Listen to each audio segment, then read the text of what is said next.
창세기 41장 25절에서 36절까지의 말씀 제가 봉독하겠습니다.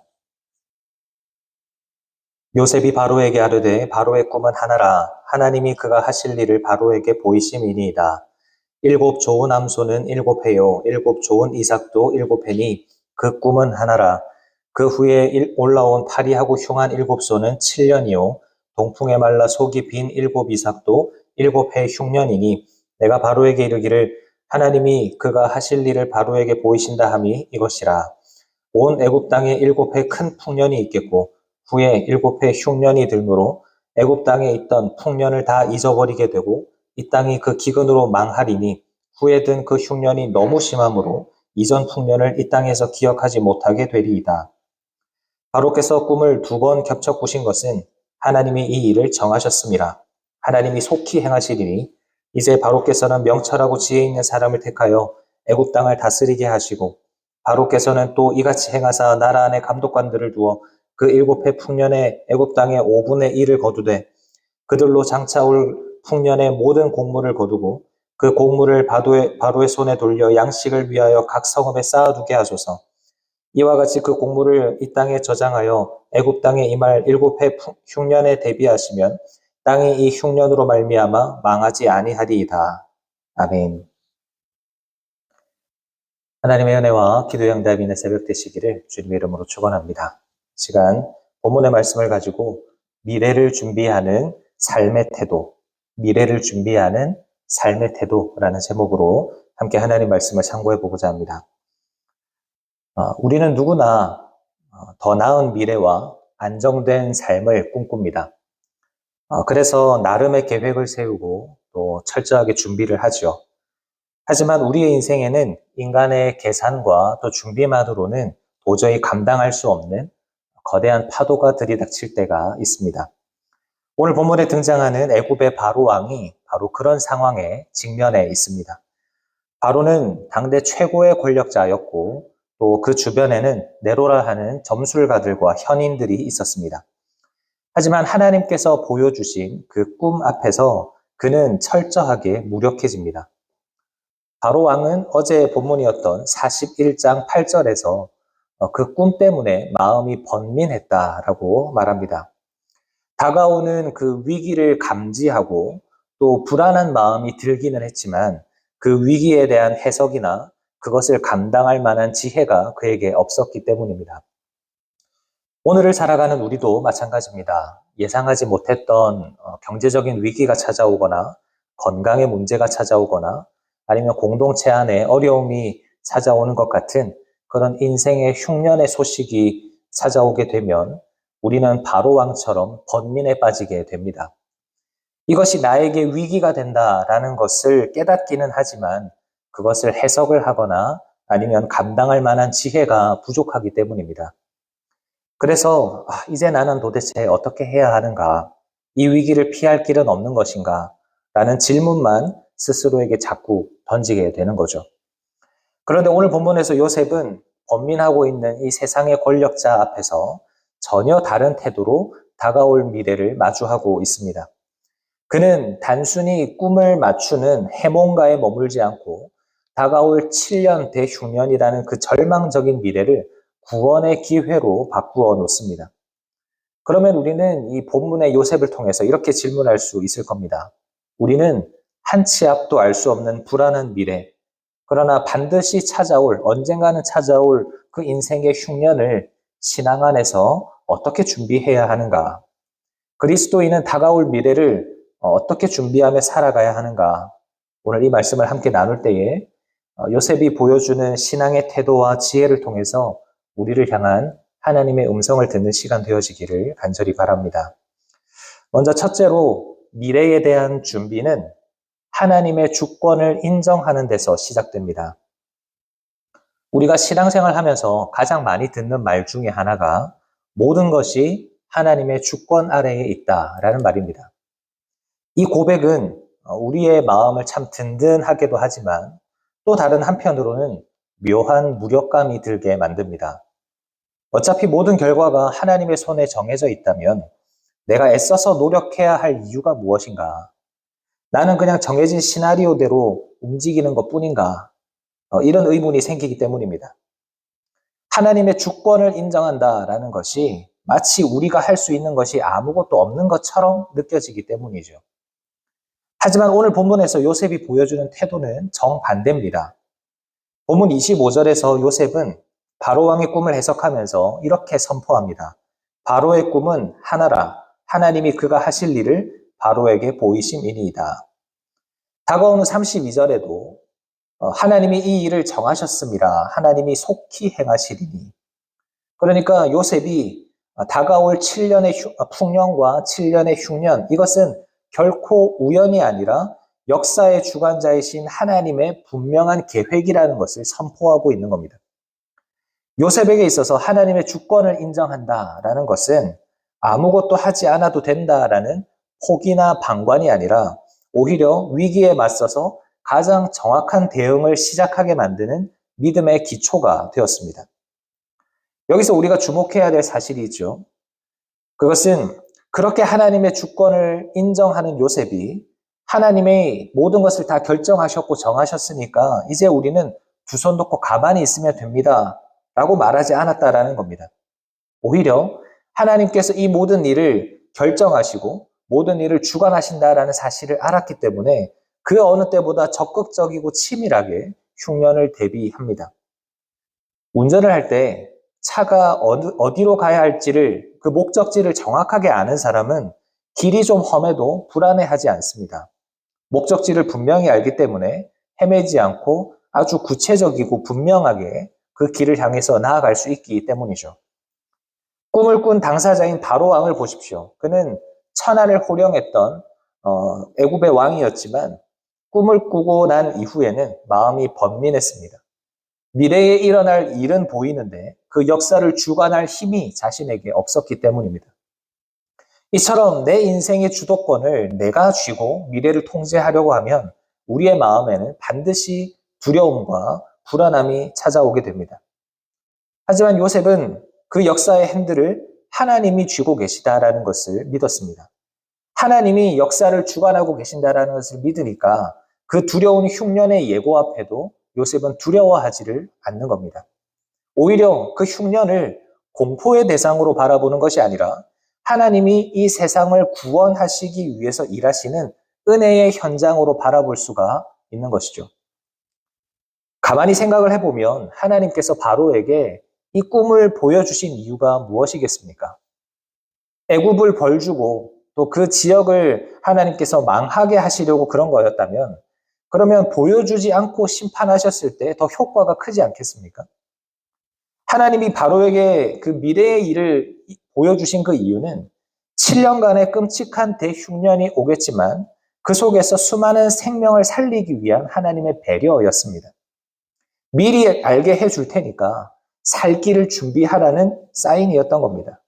그래서 요셉이 그것을 깨달은 거예요. 꿈을 2번이나 겹쳐 꾼 것을 보고 이것은 하나님께서 분명히 실행하신다라는 사인이구나. 지체하지 말고 당장 준비해야 하는 것이구나라는 것을 확신했던 겁니다. 사랑하는 여러분, 우리의 미래, 우리의 내일은 누구의 손에 달려 있습니까? 내 인생의 모든 문제를 나 혼자 짊어지고 나 혼자 해결해 보려고 매일 밤 바로왕처럼 불안해하면서 뒤척이시지는 않습니까? 우리가 흉년을 준비할 때 가장 먼저 해야 할 것은 무작정 계획부터 세우는 것이 아닙니다. 내 인생의 진짜 주인이 하나님이심을 선포하고 고백하는 것입니다. 내 인생의 주도권을 하나님께 맡겨드리는 그 과정이 가장 먼저 우리에게 일어나야 되는 거예요. 하나님께서 내 인생을 가장 선한 길로 그리고 생명의 길로 인도하신다라는 그 믿음, 하나님의 주권에 대한 믿음이 우리에게 있을 때 우리는 비로소 그 미래에 대한 불안으로부터 벗어날 수가 있는 것입니다. 그리고 둘째로 미래에 대해서 우리는 어떻게 준비해야 하는가? 주어진 현재를, 주어진 오늘을 성실하게 살아가는 것입니다. 앞서 미래를 준비하는 첫걸음이 하나님의 주권을 인정하는 것이라고 말씀을 드렸는데 그렇다면 내 인생과 역사가 철저하게 하나님의 손에 있다는 것을 믿는 사람은 오늘 하루를 어떻게 살아가야 하는가? 막연히 미래를 기다리는 것이 아니라 성실하게 오늘을 살아가야 합니다. 요셉은 다가올 흉년이 하나님의 계획이라는 것을 이제 깨닫고 난 이후에 그저 하나님이 이제 모든 것을 알아서 하시겠지라면서 가만히 있지를 않았습니다. 오히려 바로왕에게 실제적이고 치밀한 위기 극복 방안을 제시합니다. 33절을 보면 요셉은 가장 먼저 명철하고 지혜 있는 사람을 세우라라고 조언을 합니다. 다가올 거대한 위기를 돌파를 하려면 영적인 분별력도 필요하지만 현실을 냉정하게 파악하고 실제적인 정책을 실행해낼 수 있는 세상에서의 실력과 능력도 필요하다라는 것이죠. 우리는 종종 신앙의 이름으로 현실의 책임을 피하려 할 때가 있습니다. 기도했으니까 다 잘 될 거야 라고 말하면서 내가 마땅히 해야 할 노력을 게을리하는 거죠. 하지만 위기일수록 우리는 하나님께서 우리에게 주신 이성과 지혜를 총동원해서 지금 오늘 내가 감당해야 할 일들을 잘 감당해야 합니다. 우리가 그 미래의 위기를 잘 극복하게 해달라고 기도한다면 그 기도의 분량만큼 내 삶의 실력을 쌓아가고 땀 흘려 준비하는 성실함이 뒤따라야 하는 겁니다. 그리고 요셉은 그 지혜로운 사람이 해야 할 구체적인 행동 지침을 이제 말하기 시작하는데요. 7년의 대풍년 동안 매년 수확물의 5분의 1을 거두어서 창고에 비축하라라는 국가적인 정책이었습니다. 이것을 보면 다가올 미래의 그 흉년을 어떻게 이겨낼 수 있는가, 그 이겨낼 힘이 어디에서부터 나오는가 하는 것을 우리가 찾아볼 수 있는데, 놀랍게도 흉년이 찾아왔을 때 그것을 이길 힘은 흉년이 찾아왔을 그때가 아니라 아무 문제가 없어 보이는 풍년의 때에 만들어 간다라는 겁니다. 눈앞에 먹을 것이 넘치고 모든 것이 내 뜻대로 잘 풀릴 때, 그래서 우리는 아무 문제가 없을 때 내일도 오늘처럼 평안하겠지라고 착각하면서 함부로 낭비하면서 교만해지고 나태해지기가 쉽습니다. 하지만 요셉은 하나님이 예고하신 흉년을 잊지 않았습니다. 그래서 가장 풍요로울 때 가장 철저하게 자기 자신을 절제하면서 내일을 대비해야 한다라고 강조하고 있는 겁니다. 이것은 우리의 삶에도 동일하게 적용됩니다. 먼저는 내 삶에 평안이 넘칠 때 우리는 기도의 창고와 말씀의 창고를 부지런히 채워야 합니다. 영적인 맷집을 기르기 위해서 우리는 말씀과 기도로 우리 자신을 채워가야 해요. 그런데 그것뿐만이 아니라 참된 신앙이라고 하는 것은 단지 예배당 안에서 그리고 우리의 골방 안에서만 만들어지는 것이 아니라 하나님이 나에게 주신 일상에서도 이루어져야 합니다.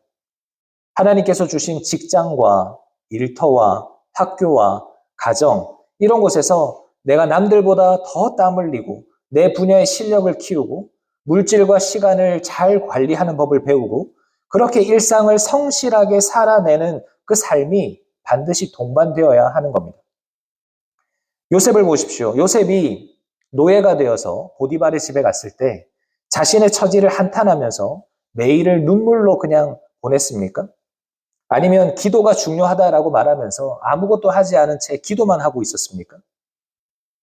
요셉은 자신의 자리에서 최선을 다했고 해야 할 일들을 잘 감당했기 때문에 보디발의 신임을 얻을 수 있었고 가정 총무의 자리에까지 올라갈 수가 있었던 거죠. 감옥에서도 마찬가지입니다. 내가 억울하다라고 말하면서 요셉은 가만히 있지 않았습니다. 그냥 원망만 하고 있지 않았어요. 간수장의 일을 돕고 사람들을 관리하고 또 보디발의 집에서의 그 경험을 바탕으로 감옥 안에서의 그 행정적인 일들을 잘 배워가고 해나갔습니다. 여러분, 우리에게 위기가 찾아올 때 갑자기 그 위기를 극복할 만한 실력이 생겨나는 것이 아닙니다. 하나님은 평범하고 고단한 일상, 노예의 삶과 감옥에서의 삶을 통해서 하루하루 실력을 쌓아간 그 요셉을 통해서 애국과 열방을 기근에서 건져내는 일을 하신 거예요. 우리가 우리의 삶에 찾아오는 어려움을 이겨내게 해달라고 기도를 한다면 그 기도와 함께 우리는 내 삶에서 실력을 쌓고 땀 흘려 일하는 성실함을 가져야 되는 것입니다. 사랑하는 여러분, 지금 하나님께서 우리에게 허락하신 풍년이 무엇입니까? 지금 나에게 하나님께서 말씀과 기도를 통해서 풍성한 은혜를 주셨습니까? 아니면 시간이나 건강, 물질, 혹은 안정적인 일터를 주셨습니까? 그것이 무엇이든 하나님께서 주신 그 귀한 선물을 함부로 당장의 즐거움을 위해서 낭비하지 마시기를 바랍니다. 하나님께서 우리에게 이것을 허락하신 뜻을 기억하면서 그 풍성함을 우리의 삶의 창고에 잘 보관하시기를 바랍니다. 그것을 보관하는 방법은 다른 것이 아닙니다. 나에게 주어진 일상을 성실하게 살아가는 겁니다. 하나님께서 나에게 주신 풍요로움을 소중하게 여기면서 실력을 쌓아가면서 우리의 일상을 성실하게 살아갈 때 우리는 다가올 그 어떤 위기도 넉넉하게 이길 수 있고 세상을 살려내는 축복의 통로가 되어질 수가 있는 것입니다. 우리의 삶을 오늘도 성실하게 살아가는 우리 모두가 다 되시기를 주님의 이름으로 축원합니다. 말씀을 마무리하겠습니다. 요셉은 다가올 거대한 위기 앞에서 도망치지 않았습니다. 내 인생과 또 온 세상의 역사를 이끌어 가시는 분이 전능하신 하나님이시라는 것을 요셉은 신뢰했습니다.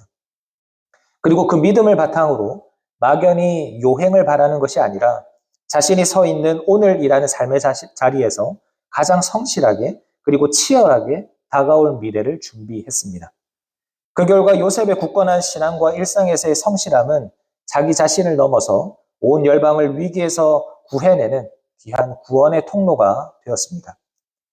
한치 앞을 알 수 없는 내일이 불안하십니까? 내 힘으로 내 삶을 통제하려 하면 우리는 불안해할 수밖에 없고 두려워할 수밖에 없습니다. 그 대신에 우리를 가장 선한 길로 인도하시는 그 하나님의 절대 주권을 우리는 신뢰할 수 있어야 합니다.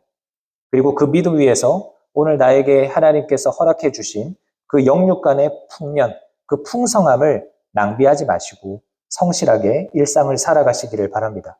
그렇게 우리가 일상을 성실하게 살아갈 때 장차 다가올 위기와 흉년은 더 이상 절망이 아니라 하나님의 크신 영광을 드러내는 귀한 기회가 되어질 줄로 믿습니다. 오늘 하루가 그 구원을 준비하는 복된 날이 되어지기를 주님의 이름으로 축원합니다. 아멘. 말씀을 생각하면서 잠시 기도하겠습니다.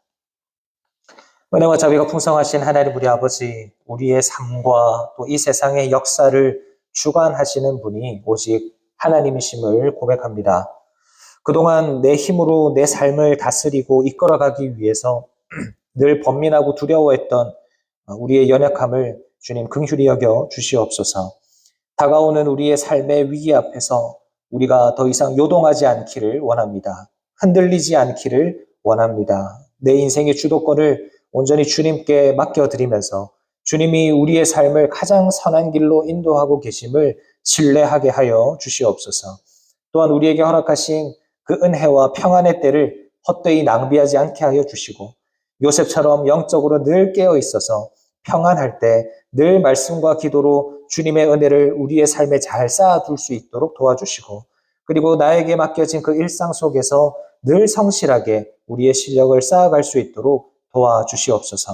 그래서 우리의 성실함과 쌓아둔 은혜가 또 장차 다가올 위기를 넉넉하게 이겨내는 힘이 되게 하여 주시고 더 나아가서 세상과 이웃을 살려내는 거룩한 축복의 통로로서 살아가는 우리가 되도록 도와주시옵소서.